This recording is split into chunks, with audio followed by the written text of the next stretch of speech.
Bienvenue, bonsoir à tous. Démarrons ce flash d'information avec la 48e édition de l'opération Grand Ménage.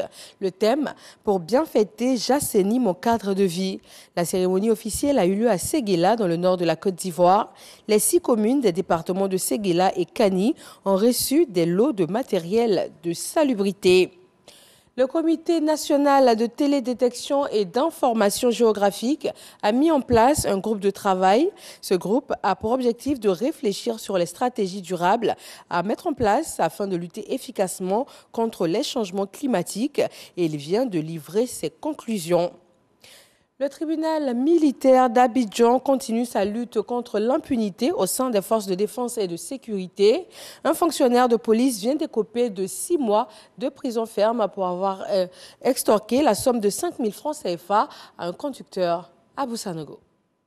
L'adjudant de police Adou, condamné à 6 mois de prison ferme pour racket assorti d'une amende de 50 000 francs CFA. Ainsi en a décidé le tribunal militaire d'Abidjan. Sergent-chef au moment des faits en 2015, Adou est en service au commissariat du 28e arrondissement d'Atekoubé. Les faits. Courant 2015, l'adjudant Adou délivre un récépissé provisoire de retrait de pièces au sieur Sawadogo Isaka et lui exige la somme de 11 000 francs CFA comme condition afin de lui restituer les dites pièces. Sawadogo Isaka se rend donc au commissariat du 28e arrondissement pour payer et récupérer les pièces de son véhicule.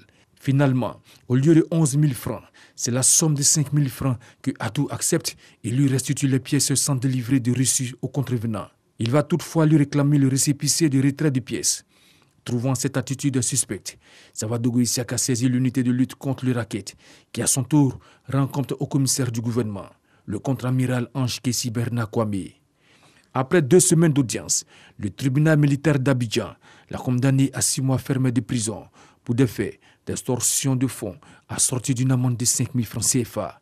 Le prochain procès contre le racket et la corruption aura lieu le mercredi 22 décembre au tribunal militaire d'Abidjan.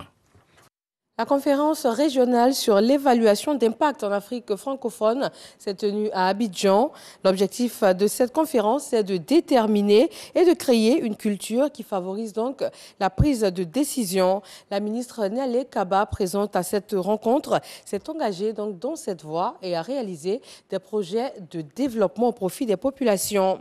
En République démocratique du Congo, des organisations de la société civile et des mouvements citoyens ont appelé à une journée ville morte ce lundi 20 décembre. Ils protestent contre l'insécurité et s'opposent à la présence de la police rwandaise pour lutter contre le terrorisme dans la région.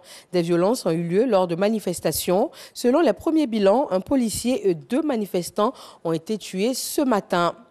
Des affrontements également en Centrafrique, mais c'était les 6 et 7 décembre dernier. Ils ont fait au moins 15 morts parmi les civils. Selon la mission de l'ONU dans le pays, des cas d'amputation, d'extorsion et de destruction d'habitations, ainsi que le déplacement de près de 1500 personnes ont été enregistrés. Une source sécuritaire évoque également des cas de décapitation de personnes enterrées vivantes et la présence possible de fosses communes. La MINUSACA alerte sur les risques de ciblage et des actions exclusivement dirigées contre les communautés Peul. En France, la Haute Autorité de Santé s'est prononcée aujourd'hui en faveur de la vaccination anti-Covid pour les enfants de 5 à 11 ans. Mais cette vaccination ne sera ni exigible ni obligatoire.